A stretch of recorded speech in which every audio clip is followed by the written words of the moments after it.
World cancer day రోజు ఇట్లా కలుసుకోవడం అనేది నాకు ఎంతో మానసిక సంతృప్తి ఇచ్చేటువంటి అకేషన్ అని నేను భావిస్తున్నాను. ఈ అకేషన్కి ఇచ్చేసినటువంటి మా మిత్రుడు, ఎప్పటి నుంచో నాకు బాగా పరిచయం ఉన్నటువంటి వ్యక్తి, ఈ సంస్థ కిమ్స్కి చైర్మన్ ఎండి అయిన డాక్టర్ భాస్కర్రావు గారికి, అట్లాగే ఇంతమంది విజేతలు సర్వైవర్స్ అందరం కాబట్టి చాలా జాగ్రత్తగా మాట్లాడుతున్నారు. క్యాన్సర్ విజేతలు ఎవరైతే కాంకర్ చేశారో వారందరూ దేవుడుగా కొలుస్తూ ఆయన ఒక ప్రాణం పోసారు అని అంటున్నారంటే కనుక డాక్టర్ మధు గారి మీద ఉన్న అభిప్రాయం ఎన్నో ఇంత పెరిగింది.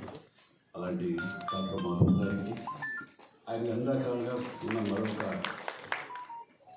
డాక్టర్ నరేంద్ర కుమార్ గారు, ఆయన ప్రజెంట్ చేసిన ఇది చూస్తుంటే కనుక చాలా అది ఎడ్యుటైన్మెంట్ అంటాను. ఎంటర్టైన్మెంట్ అండ్ ఎడ్యుకేషన్ కలిపి చాలా చక్కగా ప్రజెంట్ చేశారు. దాన్ని ఎంత రీసెర్చ్ చేశారో, చిన్ననాటి నుంచి తనకున్న అభిమానాన్ని రంగరించి తన వైద్య రంగాల్లో దాన్ని కలిపి మిక్స్ చేసి చాలా చక్కగా చెప్పారు. అంటే ప్రతి వాళ్ళకి మాస్ లెవెల్లో హత్తుకునేలాగా ఉంది. అది ఇదిగానే వెళ్ళి అది ఎంటర్టైన్మెంట్ లాగా అనిపిస్తున్నారు.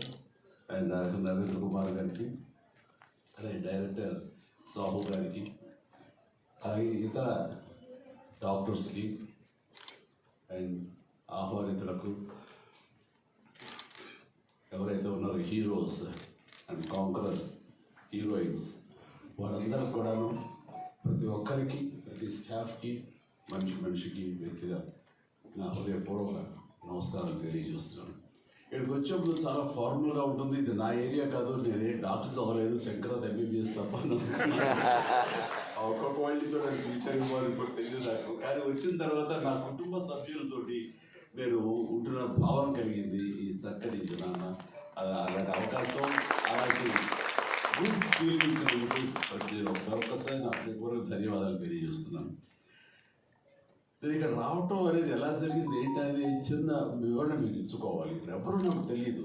సో ఒక భాస్కరరావు గారు, వారి సోదరులు కృష్ణారావు గారు నాకు ఎప్పటి నుంచో తెలిసినా సరే వారిద్దరూ డైరెక్ట్గా ఇన్వైట్ చేయడం వాళ్ళు ఇన్వాల్వ్ కాలేదు. ఎందుకంటే నా ఇబ్బందులు నాకు ఉంటాయి, ఇందులో పిలిచి అనేది చాలా అకేషన్ అనుకుని 2.5 decades బట్టి ఏదో రకంగా పిలవాలని అనుకుంటున్నాను. కానీ పిలిచి నేను ధైర్యం చేయలేదు. ఎందుకంటే డిస్టర్బెన్స్ ఫీల్ నాకు ఉంటుండే.